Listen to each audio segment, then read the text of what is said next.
भारतीय क्रिकेटर यशस्वी जायसवाल राजकोट टेस्ट के तीसरे दिन अपना तीसरा टेस्ट शतक पूरा करने के बाद वापस पवेलियन लौट गए।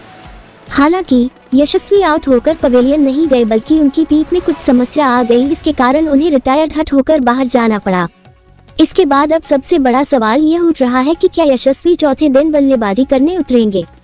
पहले से ही टीम इंडिया बिना रविचंद्रन अश्विन के खेल रही है, जो अंत में आकर उपयोगी रन बनाते हैं। अब यशस्वी जायसवाल की फिटनेस ने चिंता बढ़ा दी है।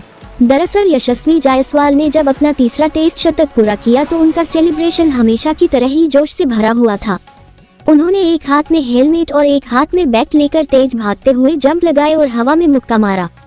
उनका यह अंदाज तो काफी शानदार लगा, लेकिन शायद यशस्वी इससे खुद को चोट पहुंचा गए।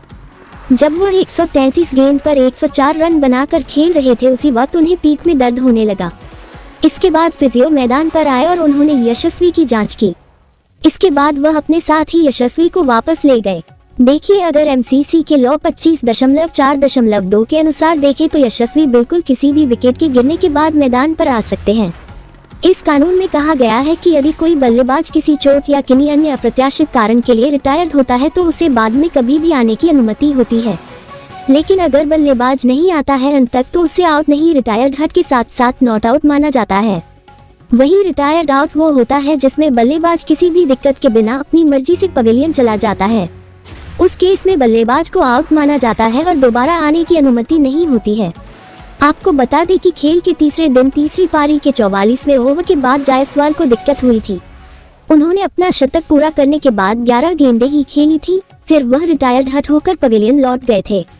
अब अगर बाय चांस वह चौथे दिन बल्लेबाजी करने नहीं आते हैं तो टीम इंडिया को बड़ा नुकसान हो सकता है। तीसरे दिन के अंत तक कुलदीप यादव और शुभमन गिल क्रीज पर मौजूद थे।